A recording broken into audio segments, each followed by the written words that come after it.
Kita ka maganda rito, nandito si Kuya.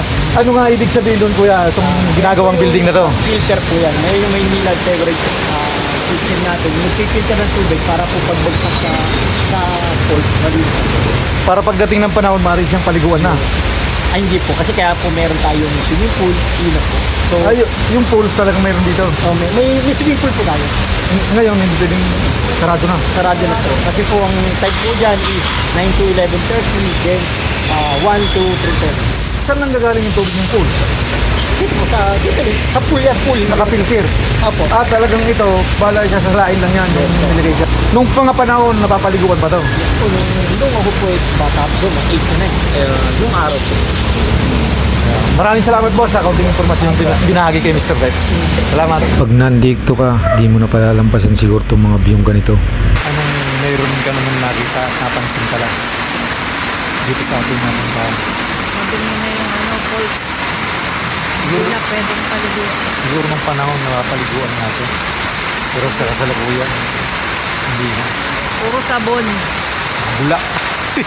Patuloy-tuloy nga muna nating ikutin yung lugar kung gaano nga siya kaganda. Ngayon may footbridge dyan. At mula doon, dito yung napakalapit lang. Mula Metro Manila. Siguro mga 1 hour to 45 minutes nandito ka na sa lugar na to. Itong lugar na to, maraming aktibidad ka pwedeng gawin dito. Maaari kang pumunta dyan. Dyan ka na magpangin at tanaw na tanaw mo nga yung pulse dito.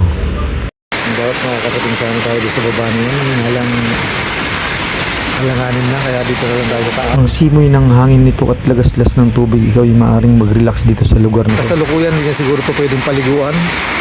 Gawa ng unang-una, nandyan na yung mga building na yan. Pero kagandahan nito yung mga paligid pa rito. Ito'y kabundukan pa naman. Ayan naman yung papuntang pools. Ang kagandahan dito, wala kang babayaran sa anumang entrance dito. Kahit sa pool, pwede kang maligo na walang bayad. Yan ang kagandahan lang dito. Pero yung pinaka-running water, ito'y hindi na pwedeng paliguan.